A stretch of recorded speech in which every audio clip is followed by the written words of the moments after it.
Warm welcome, all of you, for the session Asana Stories Unplugged. So, first of all, I'm very overwhelmed to look at the response you guys showed, the interest you guys showed. So, it just tells us that deep down at our heart, somewhere we are still children who likes to listen stories, right? So, let's begin with the stories. So, because it is the very first session, and we wanted to pick up something very easy, very simple. So what we are doing now instead is starting with a simple practice of Vrikshasana or the tree pose. Okay, so we'll see the story of the tree pose. But before we see the story of the tree pose, let's understand this tree as a concept in our general human life as such.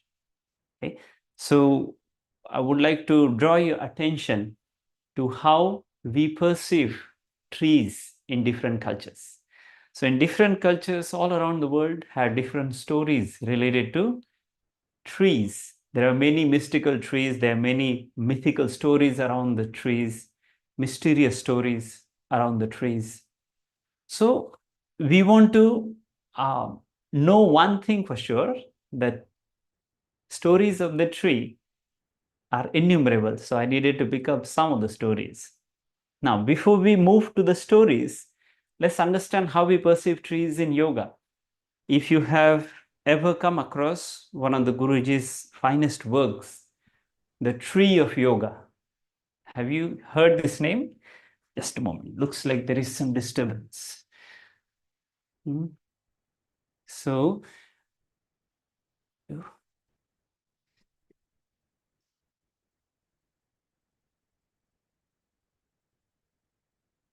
okay.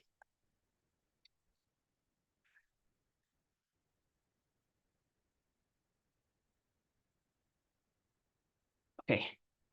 So let's understand what Guruji has said in a precise way. I would like to share with you what Guruji has explained tree as. So he has explained the tree of yoga as taking out the concept of Patanjali's Ashtanga Yoga.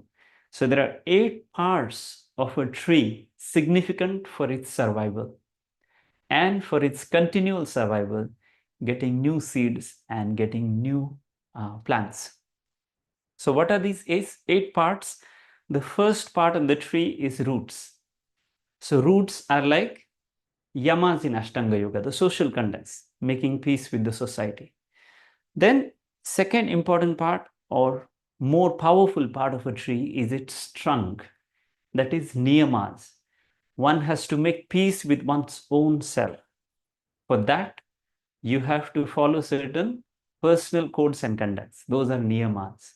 How beautifully Guruji imagined everything is written in detail in the book. You can read it. Then third is the branches of the tree, which are as powerful or almost same powerful as the trunk, but in a smaller form, not really as big as the trunk. So those are, Guruji says, asanas. When the tree has multiple branches, it is healthy, it is bigger. So when you take care of your physical body, that is asana. If you take care of asanas, if you practice asanas, you strengthen the body, then there is more power to your spiritual journey. Now, then the next important part is after the branches, the leaves. Now, can you imagine a tree without the leaves? Wow, that will feel like a spooky. That tree will look more like a ghost tree. So leaves are important for a tree to survive and nourish itself. So those leaves are pranayama in the practice of yoga. So for these pranayama practices or for these leaves to sustain more, the tree has to absorb certain nutrients from the roots and transport it up to the leaves. So the part that absorbs and transports the leaves up, that is sap. And the whole trunk of the tree is supported, protected by the bark of the tree. So Guruji says, the bark of the tree, the protective layer around the trunk of the tree. We call it pratyahar. And the sap, which absorbs the nutrients and transports it up towards the leaves, Guruji calls it dharana. Now, after the nutrients reach to the leaves, then flowers the meditation. So flowers are the meditation. And the fruit of those flowers is samadhi. After the flower matures, it becomes or it turns into a fruit. So this is the whole journey of a tree, from its roots to the fruit, and from fruit back to the seed, and once again the journey begins. So Guruji has given very detailed understanding of tree of yoga. I would really like to invite you to at least understand that part of practice, and your perception about practice will change. Okay, now we come back to our story. So there are many mythical, mystical trees in Indian tradition, like banyan trees, the fig trees, so many other trees. So one of those trees, if you visit a traditional Indian household, you will always see a plant right at the doorstep or at the entrance of the house. We call it tulasi. If you have seen this tulasi, I think it is also in English it is called basil or basil. I don't know the pronunciation properly. So in Sanskrit we call it tulasi. So there is a story behind this tulasi. This tulasi plant is very powerful. The plant has so many nutritional, medicinal values that just being in contact with that tree can keep you away from multiple diseases. So this tree we worship every day. So there is a story of this Tulasi tree. So once upon a time, long time ago, before the Facebook, Instagram, WhatsApp, YouTube existed, there was a demon king. His name was Jalandhar. Now the story of Jalandhar is very interesting, but let's not go there. It's too much to complete in one session. So this King Jalandhar, he was a demon, and he, being a demon, he was always attacking, exploiting people. So one day he is so powerful that he decides to attack the gods, in the heaven, the gods in the heaven. Now, what makes this demon very powerful is his very pious wife. In India, or in Indian tradition, we consider husband and wife as one union, Ardha Nari Nateshwar. So, whatever wife does has her karma and the impact of her karma on husband, and vice versa. So, this wife of this demon, Vrinda, she is very pious. She is an ardent devotee of Lord Vishnu, the one who sustains this whole universe. So every time he goes out to the battle, she will sit back in front of her prayer altar and she will start praying.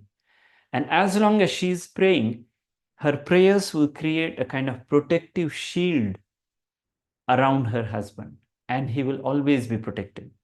And no one can defeat him because no one can harm him.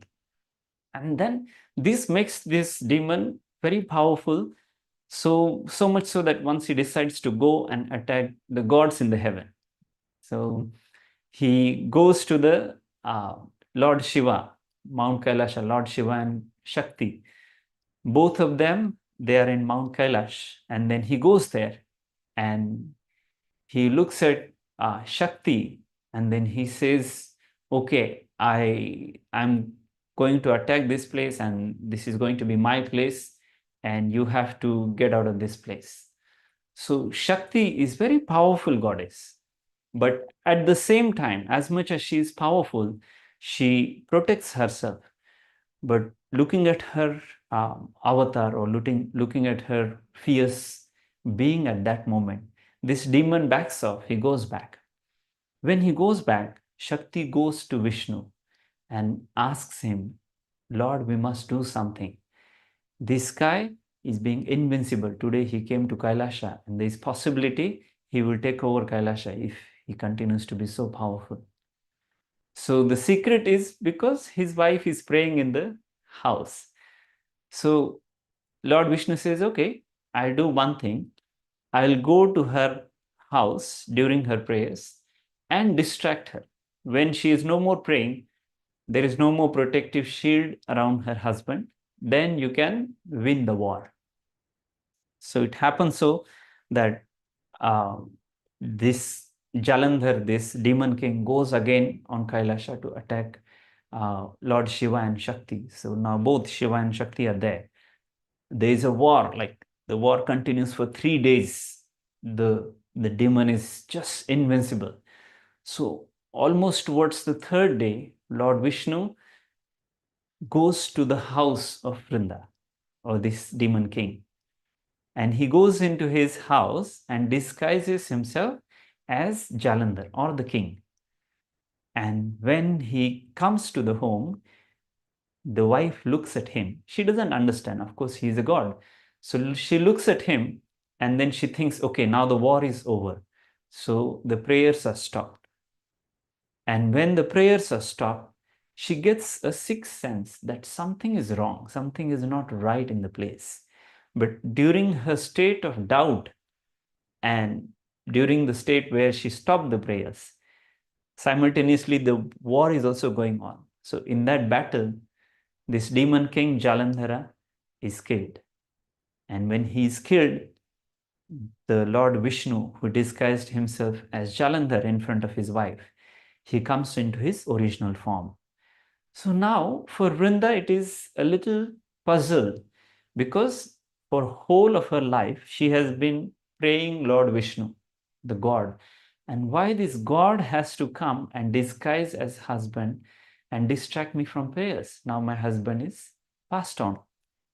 So with all the power she has, the powers because of her piousness, because of her prayers, she curses Lord Vishnu that you will go into another human life and you will also suffer the separation from your wife.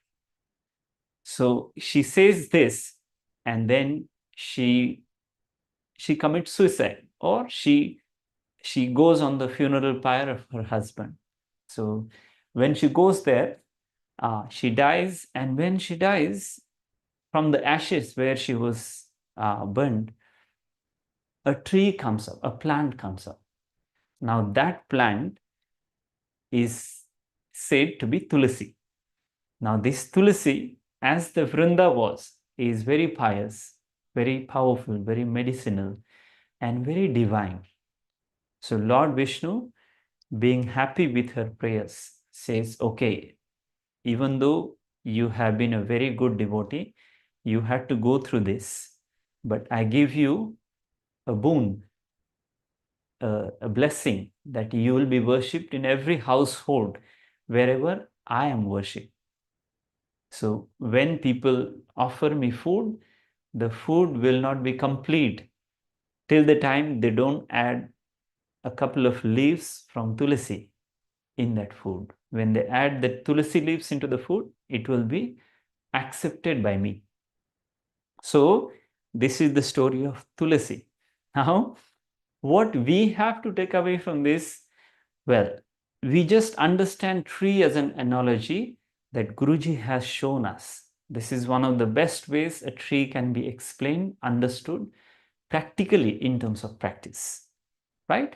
So we practice the postures that help us to reach the tree pose, and let's see what we can progress further towards. Now, if you see the light on yoga, after Tadasana, the first action is Tadasana, explained. After that, next immediate action explained is Vrikshasana, right? So it means it is that important, or it is that basic also. So everyone can practice. This asana is quite accessible to everyone. So let us begin the practice part now. So once you know the mythology behind it, now let us begin the practice part. Before you start, let us keep the blocks aside. Let us lie down on the back. So as you lie down on your back, just make your legs straight and see if you can give a little posterior tilt, roll the buttocks down. So create some space with your lower back and then make your legs straight. Once you make your legs straight, maintain your right leg straight, bend your left knee and place your left foot in front of your right thigh. Okay, so that is the position, almost like the tree pose position, but in lying down position. Supta Vrikshasana. Okay, stay there, stay in the practice. So maintaining the right leg straight, bend your left knee and see how much you can open the left knee to the left side.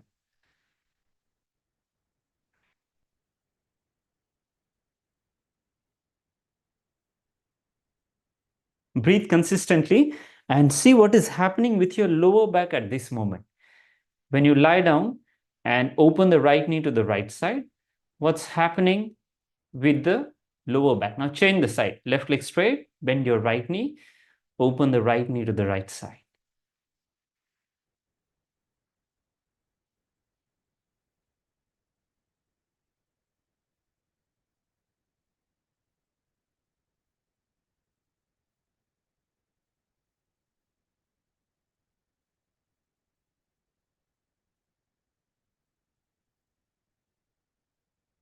Right. Once again, make the right leg straight, bend your left knee, open the left knee to the left side. See if you can gently anchor the left knee downwards. So you're kind of trying to press the left knee downwards.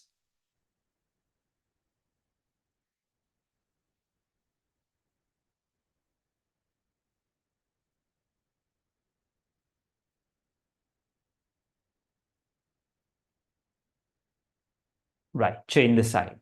Slowly make the left leg straight, bend your right knee. Open the right knee to the right side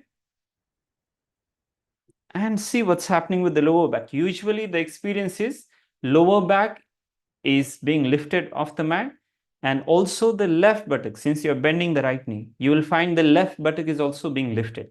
So see if you can press the left buttock down, lower back down and press the right knee down.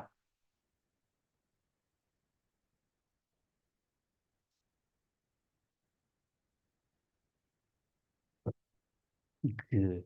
Slowly release your left leg. Now, let's use the belt and practice Supta Padangushtasana. So, we take the belt in our hands, then raise the right leg up and hold the belt around the right heel.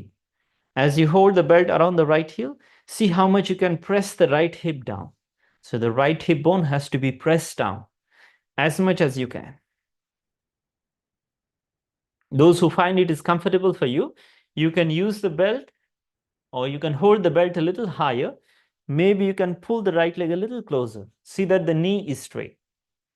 And once you pull the right leg further close, some of you might be able to lift the head to your knee. Okay? You might be able to do it, you might not be able to do it. So find out if you can. Supta Padangushtasana, first variation.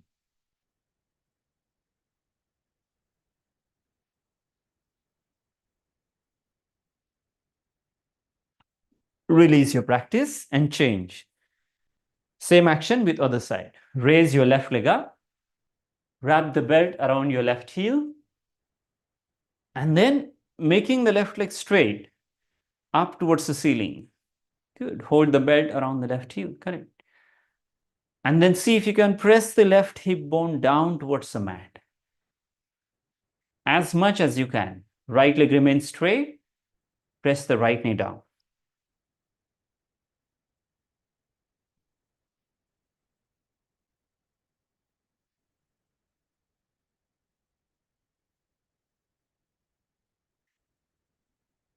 Very well. Slowly release your left leg. Now, let us raise the right leg up. Once again, now as you raise the right leg up, get the belt around the right heel and hold the belt in your right hand. Slowly open the right leg to the right side. So now that becomes Supta Padangushtasana, second variation. Now, if you observe minutely the stretch that you feel in this practice, the Supta Padangushtasana, second variation, this is the same stretch when you are practicing Vrikshasana. Okay? Lie down, right leg up, open the right leg to the right side. Maintain yourself there. So in this practice, there is possibility, again, your lower back is being lifted. Again, your left hip is being lifted. So you can press your left palm against the left thigh and try to press your left buttock down. Press your lower back down. That will help you to stretch more effectively.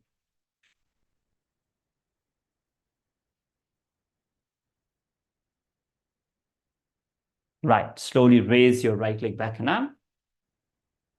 Release your right leg. Now the left leg up. Once you lift the left leg, wrap the belt around your left heel. Open the left leg to the left side. As much as possible, press the right buttock down, right thigh down, lower back towards the mat.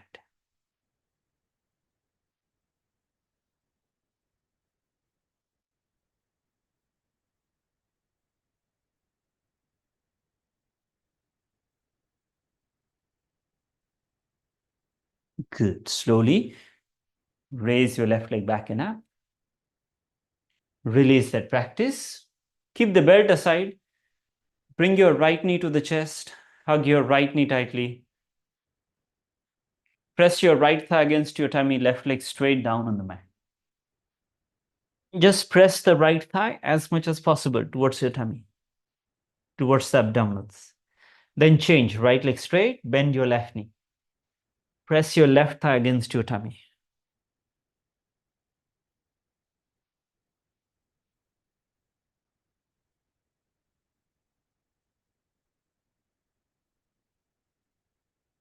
Release your practice. One more time, bend your right knee, Ardha Pavan Muktasana. Press the right thigh against your tummy as much as you can. Release your practice and change. Press your left thigh towards the abdominals.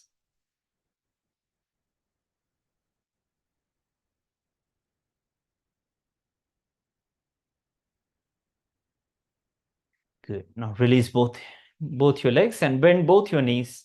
Bring both your knees to the chest.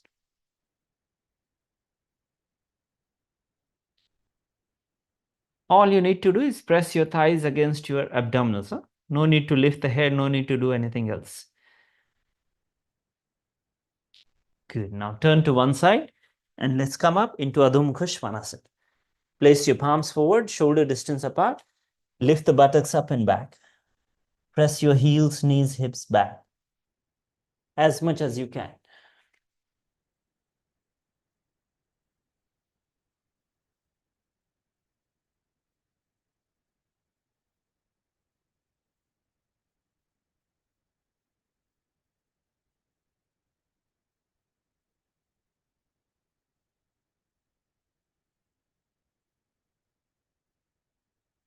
Good.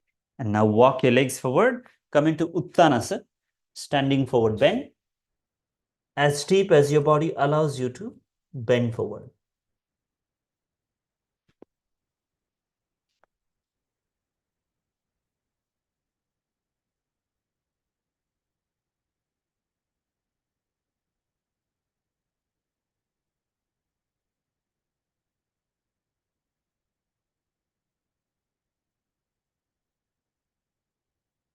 Bring your hands to the hip joints. Inhale and up you come.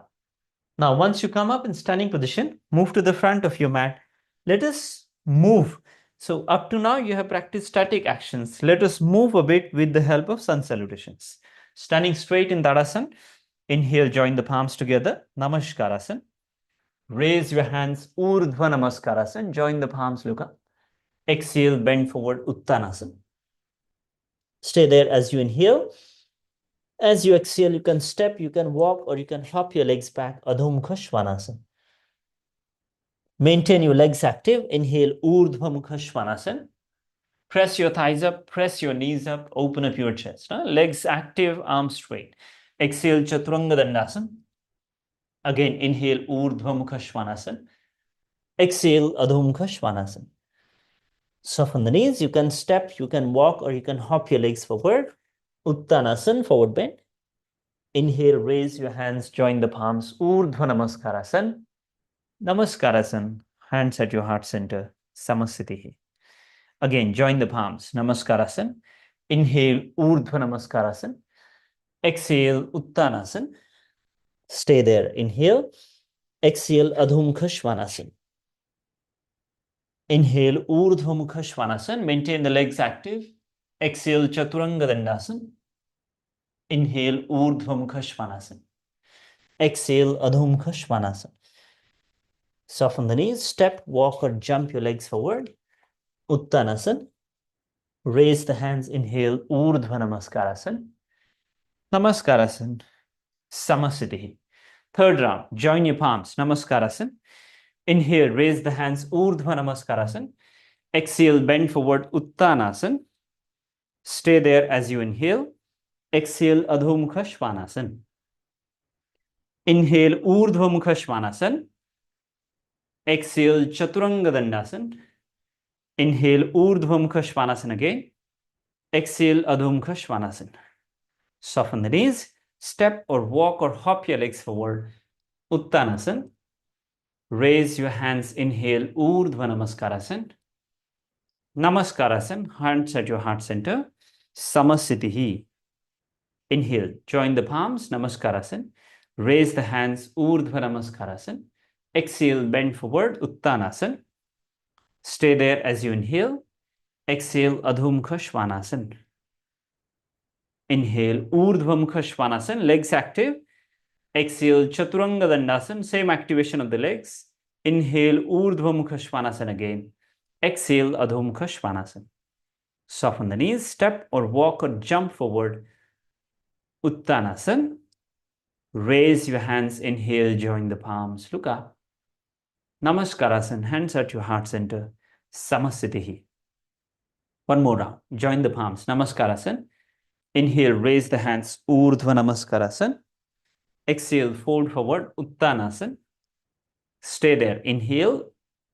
As you exhale, Adho Mukha Svanasana. Inhale, Urdhva Mukha Svanasana, upward facing dog. Exhale, Chaturanga Dandasana. Again, Urdhva Mukha Svanasana. Inhale. Exhale, Adho Mukha Svanasana. Soften your knees. Step or walk or jump forward. Uttanasana. Raise the hands. Inhale, Urdhva Namaskarasan. Namaskarasan, hands at your heart center. Samasthiti. Now, once you come back to Samasthiti, we want to prepare ourselves for the simple actions that are components of Vrikshasana. So first, maybe it will be helpful if we use a block. Take a block between your thighs. So keep the block between your inner thighs, closer towards your groin area. Press your feet and lift the kneecaps up. So once you lift the kneecaps, you have to tuck your tailbone under, roll the upper buttocks down so that your lower body is active. Now, do remember, this becomes a foundation for everything ahead. Your trees, if a tree has to grow 1 meter above the ground, it has to also root down 1 meter below the ground. So this rooting of your feet is very important. Press your feet. Maybe you can lift your toes and then slowly keep all your toes down. Pressing the big toes, pressing the balls of your feet. Lift the kneecaps up. You should feel the grounding of your legs. Now, maintaining this length and activation of your legs, lift the side trunks, ascending the whole spine. Raise your hands. Urdhva Hastasana. Simply raising the hands parallel to each other, palms facing towards each other. Press your feet, lift the kneecaps up, tuck your tailbone under, lift your side trunks, lift the collarbones up, raise your hands up. By raising your hands upwards, the action is not starting from shoulders, it is starting from the feet. So raise your hands from your feet. Right from your feet, you need to elevate yourself upwards, lift the kneecaps, tuck your tailbone under. So there is a certain continuity of your practice. Your body is a whole organic unity. From your feet all the way to the fingertips, there has to be a certain continuity. So lift upwards, continue lifting. So this upper part from your tailbone, like when you tuck your tailbone from there all the way up to the fingertips, this is similar to that of Vrikshasana. Now inhale with exhalation, bring your hands down. Now you can keep the block aside. Let us maintain the same action of Urdhva Hastasana, and then from there we reach into Utkatasana. So let us raise the hands straight up. Inhale. Maintain both your legs straight, tuck your tailbone under as you start in Urdhva Hastasana. So from tailbone to the fingertips, hands remain same. Exhale and hinge from the hip joints, hinge from the knees. So you need to push your knees back, buttocks back. You need to tuck your tailbone under so you don't arch your lower back. Maintaining the length of your frontal torso, arms straight. See how much you can lift the arms and sit back further. So that is your Utkatasana.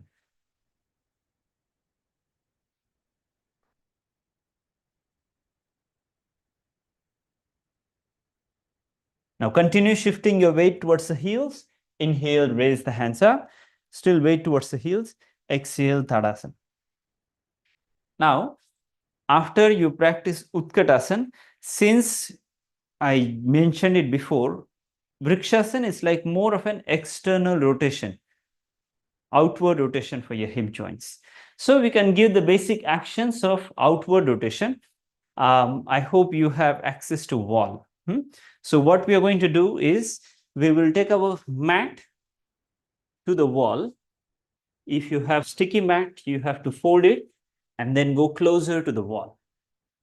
So once you go closer to the wall, I'll just keep my left shin bone on the mat. So my left shin bone is fully supported. Left outer thigh goes to the wall. Then I make use of a block. So I keep the right foot out. So now you see my left shin bone is fully connected to the wall. My left outer thigh, outer hip is fully connected to the wall, and right knee is opening outwards, just like your Vrikshasana, outward rotation. Once you reach in this position, tuck your tailbone under. Maybe you can place a block in front of your right ankle. Place your block there, place your right palm down, and then reaching your right palm down, turn the navel and chest forward. Let us stretch the left hand over the left ear. So you have to press your right foot firm in order for your left thigh to be against the wall. So press the right foot and see how much you can stretch. Okay. So this is like a more modified preparatory version of Parighasana. Try it. Left thigh against the wall, left shin bone down on the mat. And bring your right foot in line with your left knee. Right heel in line with your left knee. Good. And once you reach there, tuck your tailbone under, roll the upper buttocks down. The block has to be in front of your right heel, towards the medial part, towards the inner heel. And once you reach your right hand down, left hand over the left ear. Keep the right hand forward. Yes, correct. Now stretch your left hand over the left ear, but keep pressing your right foot firm on the mat. When you press the right foot, your left thigh will also be pressed against the wall. And stay in the practice. Let's stay for about 5 to 8 breaths. Breathe in, breathe out more consistently.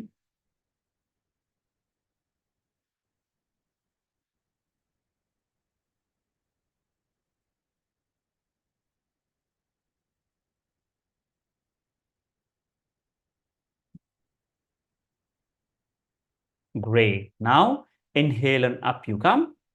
Release your practice and change. Same action with other side.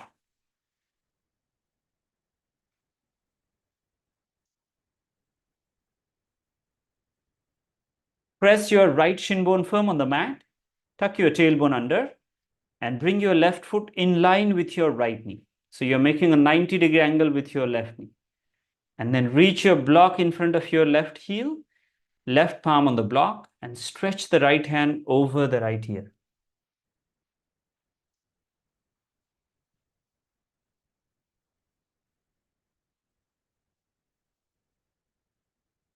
as deep as you can.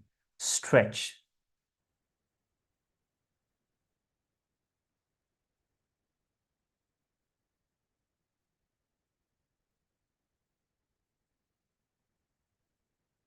About 5 to 8 breaths, we maintain this practice.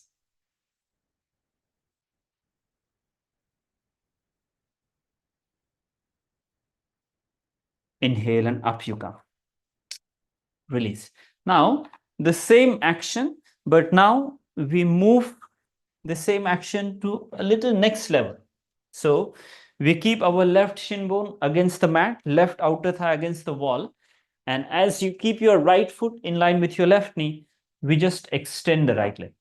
So place the block just supporting the ball of your right foot, where the mount of your right big toe begins. So you have to press the right foot, press the left thigh against the wall, tuck your tailbone under, see that there is a little outward movement of your thigh.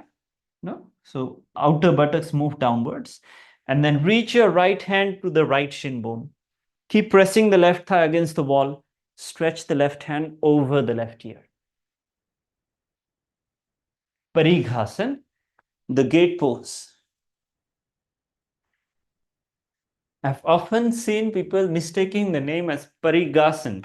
So the spelling is Ghasan, Parighasan. So Parig refers to circumference. So in old times, we used to have the gates with the half circular knobs. You can put it on and off. That's where the name comes from. Reach as deep as you can and see that you are not holding the breath. Good. Inhale and up you come. Release and change. Same action with other side. Now goes your right shin bone against the wall. So the outer part of your shin bone is touching the wall. Right outer thigh, outer hip touching the wall. And once you make your left leg straight, support the ball of your left foot and see that you are consistently pressing the right thigh against the wall. And you don't need to look at your fingers. Keep your neck relaxed. Keep the neck relaxed. Yes. See how much you can stretch the right hand over the right ear.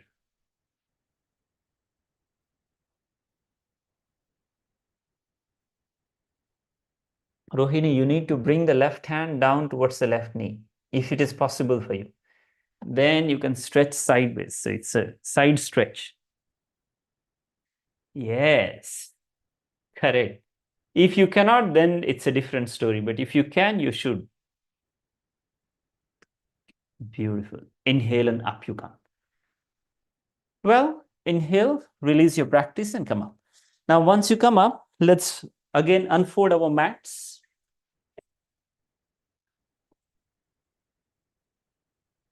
Once you unfold the mats, you will need your block, and then let's practice the next action. Next action is the next step in the same practice. So external rotation of your legs. So you stand firm at the mid of your mat, step or jump your legs apart, depending again on your conditions, turning your right leg to the right side. With your exhalation, place your right hand down on the block, just behind the right heel. Maintain the right palm down. If you need to change the height of the block, feel free to do that. Turn the navel and chest forward. See that you tuck your tailbone under. And then stretch the left hand over the left ear. Trikonasana, the triangle pose.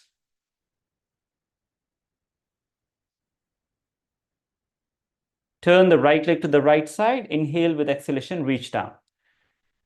Yes, no need to take so long. Exhale and go down. Right palm on the block.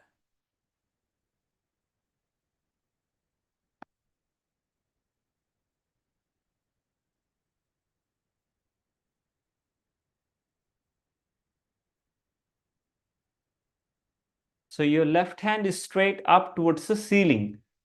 lift up towards the ceiling. Huh? It shouldn't drop back, it shouldn't drop forward, it shouldn't go over the ear. Good. Press your left foot, inhale, and up you come. Change the side. Turn your right foot inwards, left foot to the left side. Then place the block just behind your left heel. Maintain the legs active, tuck your tailbone under, inhale, stretch the left hand out, reach the left hand down. Turn the navel and chest forward and maintain the side trunks really long, whether it is your right side or whether it is your left side, really long. And raise the right hand higher.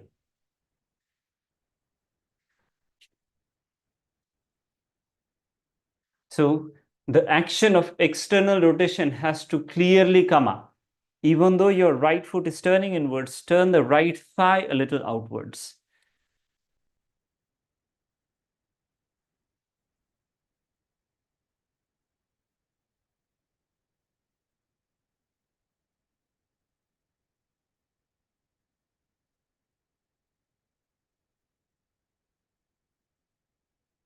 Right. Take your time, inhale, up you come. Release your practice. Now, the same action with a little more intensity. Now, you see, in Trikonasana, your legs are straight. So, you are not tested in terms of bent knee and then external rotation. So, what we follow next is the action that of Parshva Konasana. Again, standing at the mid of your mat, jump and spread your legs apart. Turn the right foot to the right side and then place the block a little ahead, like in line with the ball of your right foot. What happens here is we have a tendency of dropping the right knee inwards. So you have to consciously open the right knee outwards. Maintain that pattern, bending the right knee. So make a 90-degree angle. See that your right inner thigh moves forward, outer thigh moves back. You tuck your tailbone under. Inhale with exhalation, reach your right hand down. Now you can press the right knee against the right hand, right outer knee, press firm against the right hand, and then stretch the left hand over the left ear. Parshva Konasana, Utthita Parshva Konasana. Inhale with exhalation, reach in the practice. Stretch the left hand over the left ear and maintain yourself there. So the reason we are using block is so that we can create more space with the side trunks. The left hand over the left ear is creating space, but the right side of the torso is not so spacious. So when you keep the block a little forward, it's a bit easier for you to create space. Now press your back foot, the left foot firm, inhale, up you come. And then change the side. Turn the right foot inwards. Turn the left foot to the left side. Bend your left knee. So that is Virabhadrasana 2 position. Inhale, with exhalation, reach your left hand down, right hand over the right ear.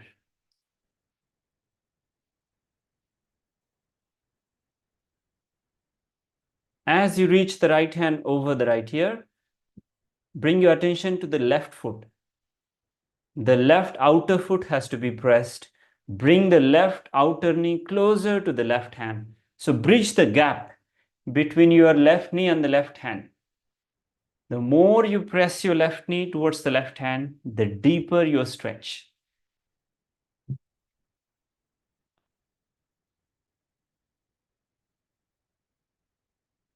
Good. Now press your right foot, the back foot firm on the mat. Inhale, up you come. Now, once you come up, make the left leg straight, turn the left foot in, bring your feet together. Now, once you bring your feet together, so this is external rotation. So we are just thinking about one leg in Vrikshasana.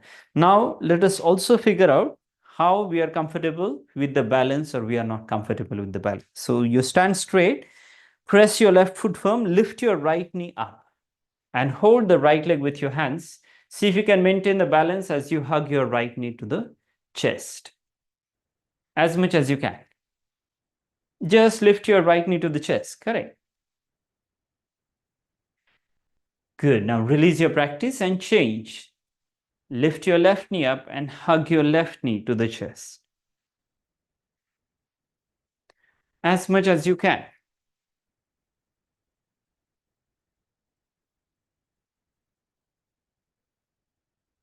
Release your practice, release your hands, release your legs. Now, in case you find this was difficult for you, it can be because of various reasons. Your flat foot, difficulty with your ankles, knees, hips, not stability. For any reason you are not stable, you can go back close to the wall and then practice the vrikshasana with the wall. Okay. So first, let us press the left foot, lift the right knee up, and then open the right knee to the right side, placing your right foot against the left inner thigh. So your right big toe is pointing straight down towards your left heel. Open the right knee as far back as you can. Then tuck your tailbone under and see if you can join the palms. If you find yourself comfortable, raise both your hands. Okay? Depends on your comfort zone. Press your left foot firm on the mat. Keep your left knee soft without locking it.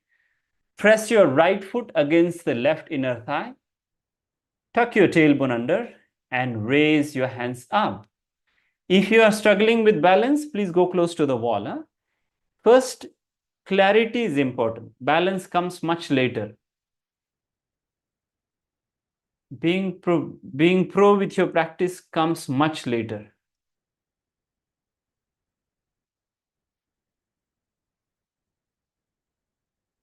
Right, release your practice and change the side. Same action with other side. Right leg straight down, lift your left knee to the chest. Bring your left foot to the right inner thigh and then open the left knee outwards, further out, as much as you can.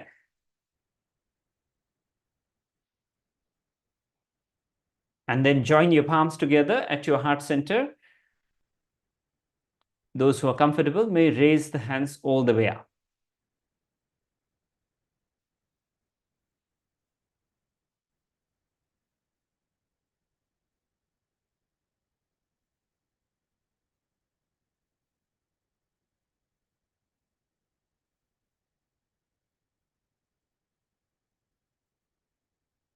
Well, release your practice. Bring your hands down, bring your legs down. See, so this is up to now, whatever you have seen was pretty much like a basic task in your Vrikshasana. Now, if you observe, we have a certain limitation. Let's say if I go close to the wall, right? Like really close to the wall. And if I press my right foot and lift the left leg up, so I have limitations, how much I can bring my left knee to the wall, right?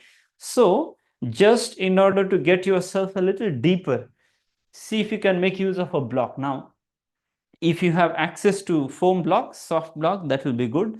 If you have wooden block, also good. Just make sure that you don't give yourself the shock of your life. So what we are going to do next is we'll go close to the wall.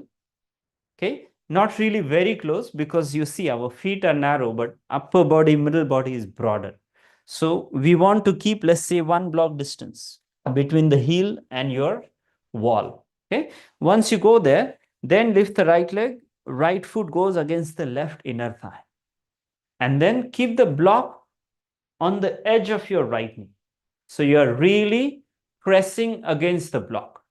And then tuck your tailbone under. See if you can maintain yourself away from the wall. Huh? So your buttocks not touching the wall. Then see if you can raise your hands straight up. Practice that action and see what difference it makes you feel. So your right knee is close to the wall. There is block between the right knee and the wall, and you're maintaining, holding the block. Even if you have wooden block, it should be okay. Huh? It's just that you have to be careful that you really press the block. You cannot let go the block.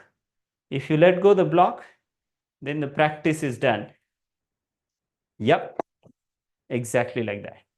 So just make sure you are safe. Huh?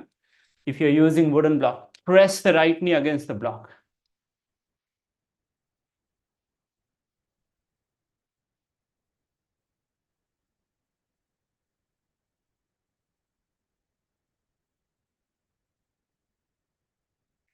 Right.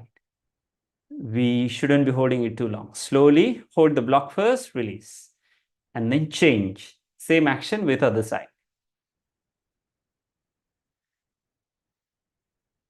Get your left foot against the right inner thigh, open the left knee out, and then place a block between your left knee.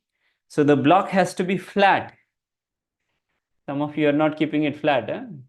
The block has to be flat against the wall. Then you press your left outer knee against the wall. Press more and breathe.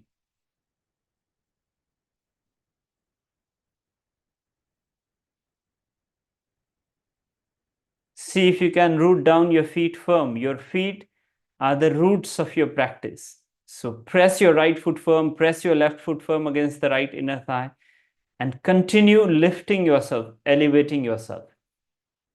Right. And then slowly release your practice. Good. Now, once you release this practice, let us keep the blocks aside and clear the mat. Stand at the mid of your mat, jump and spread your legs apart. Again, wide space between your feet. Inhale, turning your feet inwards with exhalation, lean forward. Now, this practice is to help you relax. Maintain the legs straight, roll the inner thighs back, and reach as forward as deep as possible. No need to push yourself, but at the same time, don't be lazy.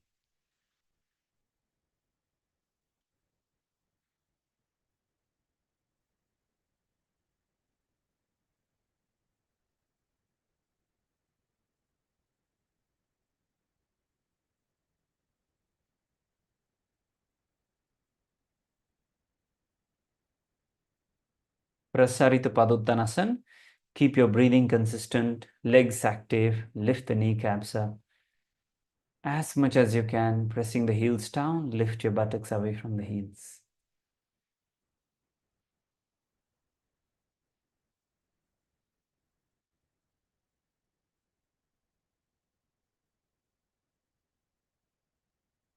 Good. Inhale and lift your head up. Bring your hands to the hip joints. Up you come. Once you come up, release your practice. Once you release, clear the mat once again. Let us place the hands forward, get into Adho Mukha Svanasana. So this Prasarita Padottanasana, Adho Mukha Svanasana, they are like more or less same family of asanas. See how much you can elongate the spine, how much you can lengthen the spine.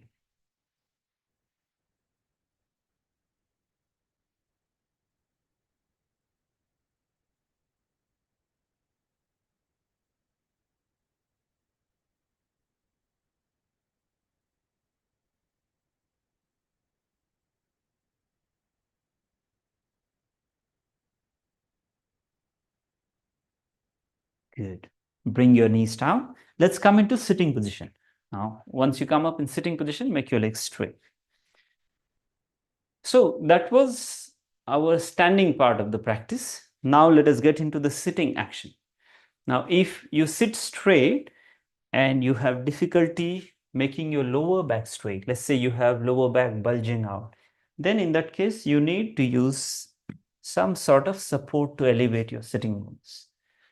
So that way you can maintain your lower back straight without arching. Okay, but let's say if you are comfortable, you can sit down without the block also. So first, maintain the legs straight and let us raise the hands up. So actually here is the place you will come to know whether lower back is comfortable or not. If the lower back is not straight, then you elevate your sitting bones. Maintain the lift of your side trunks, maintain the lift of your collarbones, just like you did in tree pose. Great. Bring the hands down. After Urdhva Hasta Dandasana, now we bend the right knee. Place the right foot in front of your left thigh.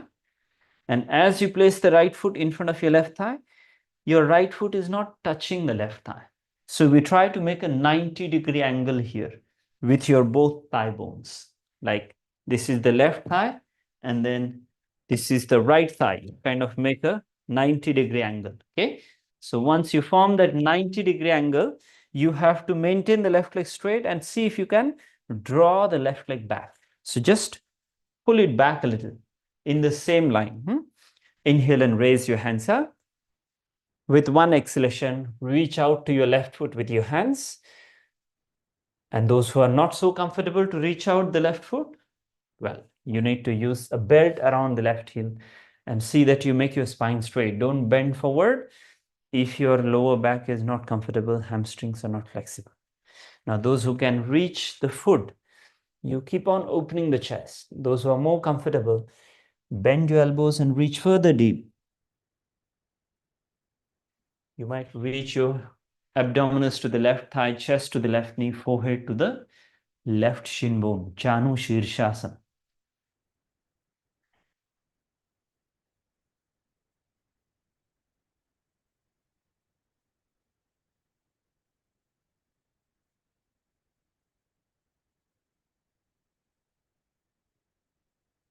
Good. Inhale, lift the head up.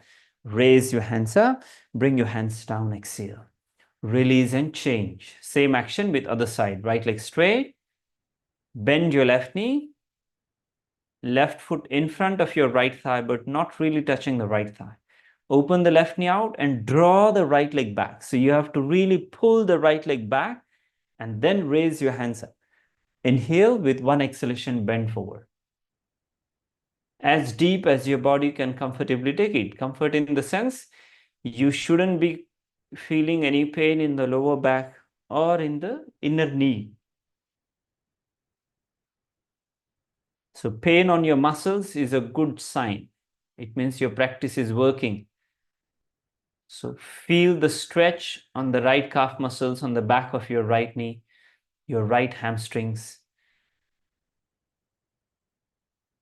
If it is possible, can deepen the stretch also.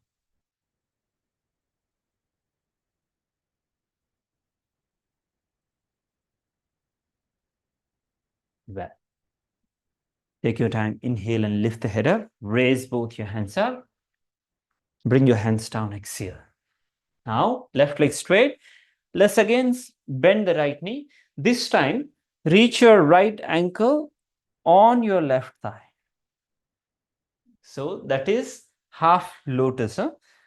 So now we want to make sure that the Achilles tendon of the right heel or the right ankle is also extended. So don't point your toes. Rather, try to stretch the back of your ankle also. So that way you will keep your knee safe. Okay. Now inhale and raise the hands up. With one exhalation, lean forward. Those who can't reach the left foot, use the belt. Those who can reach the left foot, maintain the spine straight. See if you can bend forward further deep. Ardha Baddha Padma Paschimottanasana, the name of this practice.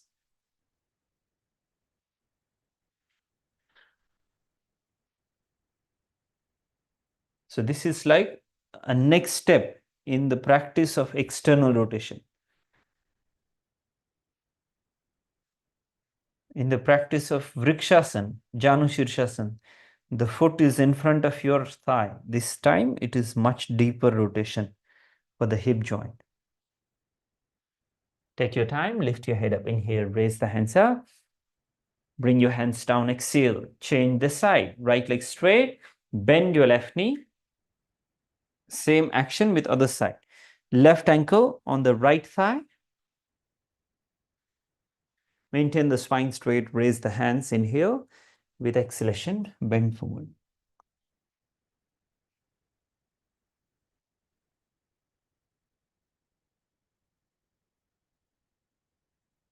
Bend forward as deep as your body allows you to.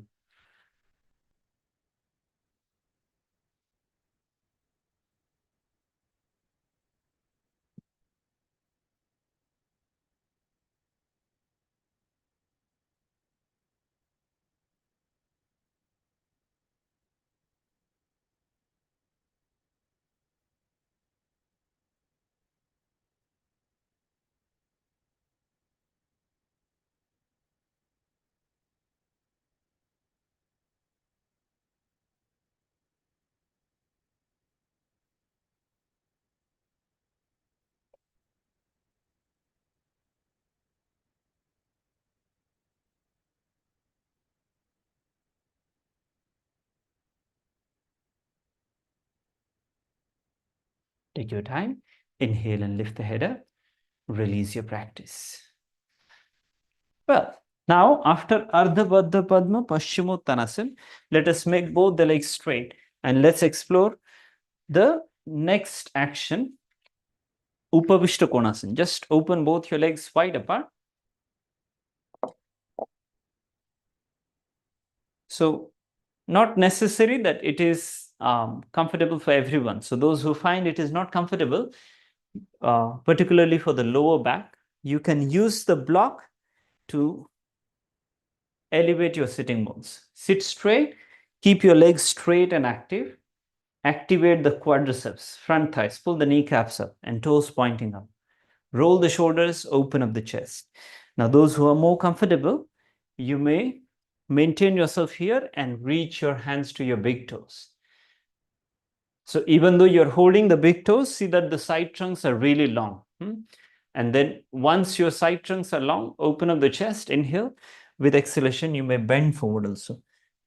If you're comfortable. If you're not comfortable, stick to the first basic action. Sitting straight, hands behind.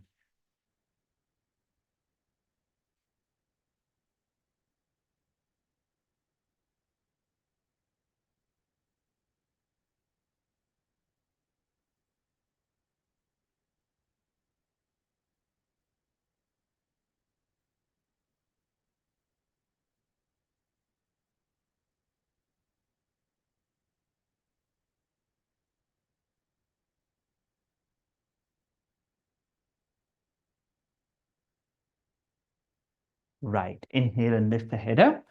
Release your Upavishta Konasana. And now let us bend the knees. Join both your heels together. Now, holding on to your feet, press your heels against each other and lean forward. Baddha Konasana. Do remember, press your heels against each other. That is crucially important.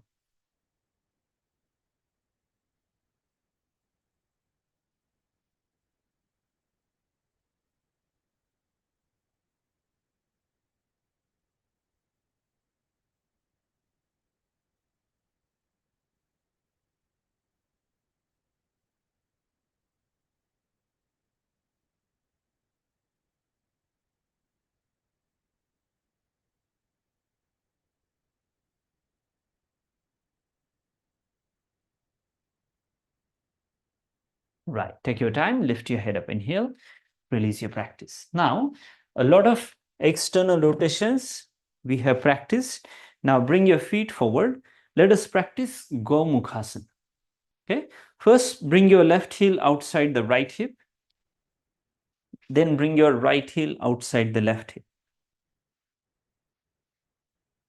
Okay. Once you reach to this position, now option one, if you are comfortable, reach in this position. Okay. If you are not comfortable, you cannot really form this structure. Sit in cross-legged position. That is Sukhasana. Okay. So press your left shin bone down. Press the left knee down, left thigh down. Also press your right knee against the left knee. Maintain the lift of your collarbones. Raise the left hand and bend your left elbow. So left elbow is higher than the crown of your head. Bring the right hand back. See if you can reach your fingers to each other.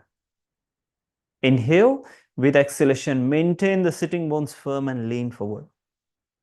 So your sitting bones need to be firm against the mat as you lean forward.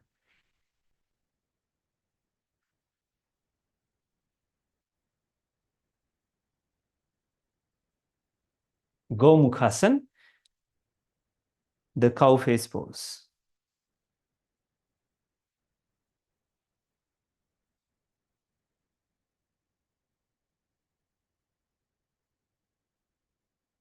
Good. Inhale and lift the head up. Release your practice and change the side. Same action with other side. Now bring your right heel outside the left hip. Then bring the left heel outside the right hip. Pressing the sitting bones down, your right hand goes up. Bend the right elbow. Swing the left hand back. See if you can reach your fingers to each other. Inhale. With exhalation, you may lean forward. You may not lean forward if you're not comfortable.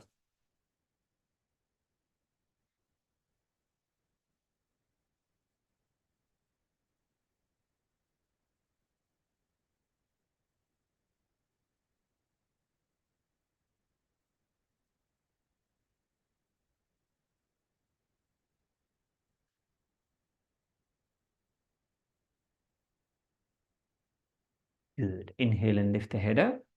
Release your practice. Release your hands, release your legs.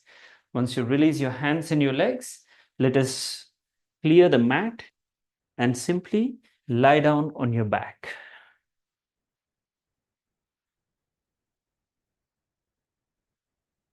Lie down on your back, keeping some space between both your heels, your hands a little away from your body, your palms facing up towards the ceiling. Then let your fingers curl in naturally and close your eyes.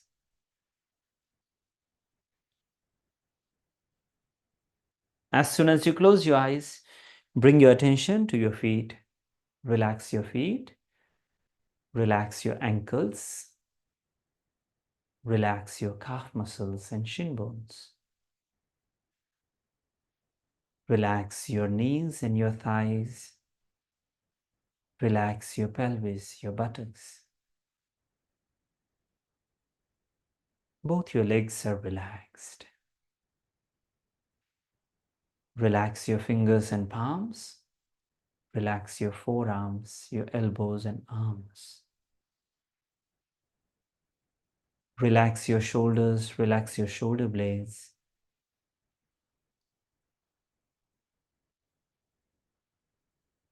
Legs and hands being relaxed. Relax the whole torso.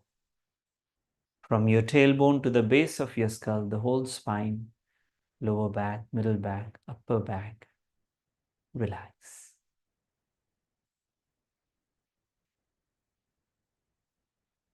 Relax your neck and throat. Relax your head. Relax your face.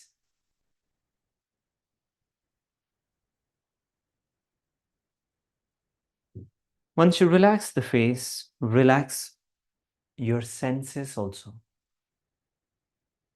Quieten your eyes, your ears, your nose, your tongue.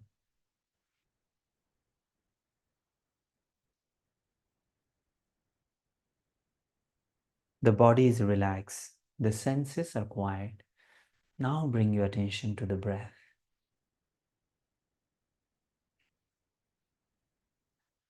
As we have gone through certain practices aiming to help you reach the tree pose, physically it is very important that you activate your legs, you activate and rotate your hip joints, extend the spine, stretch the hands up, be mindful of the balance. So as much as this tree pose gives us strength, focus, flexibility,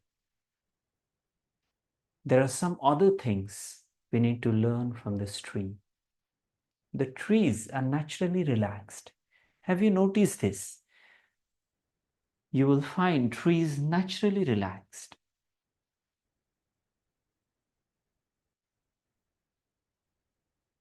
The trees are rooted. Trees are relaxed. There is a sense of care the trees ooze. They give you fruits, they give you flowers, they give you shadows. Everything that we have around, trees play a major part in giving us those things.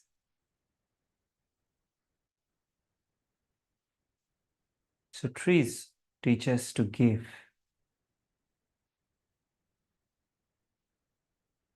Give unconditionally, never asking anything back from.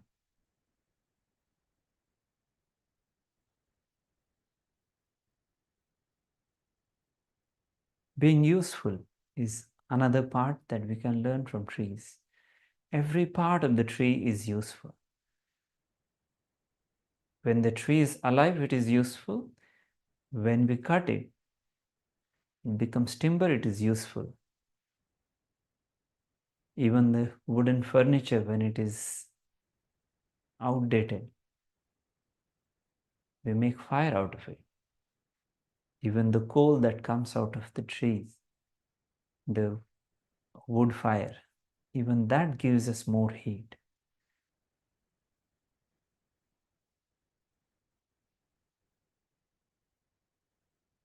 So from beginning to the end, being useful to the service of others, something tree has us to teach, something we have to learn from it. So next time you hit the mat and you come across the tree pose, remember all these things, not just the physical muscular part of alignment, but the inner alignment that comes along with this tree pose.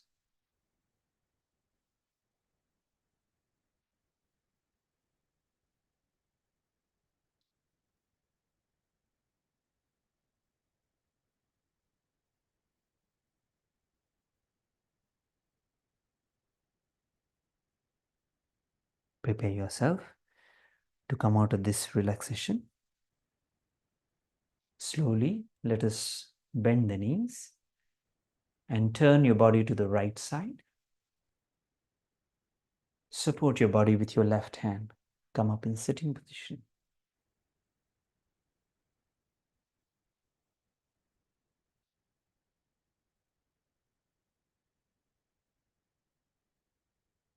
Once you come up in sitting position, sit straight, spine straight, neck straight, your eyes softly closed.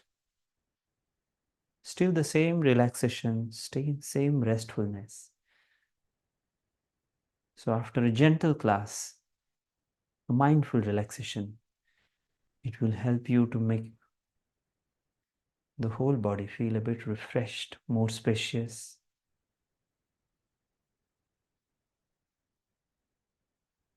With that harmony of your mind, body, and your breath, join the palms together.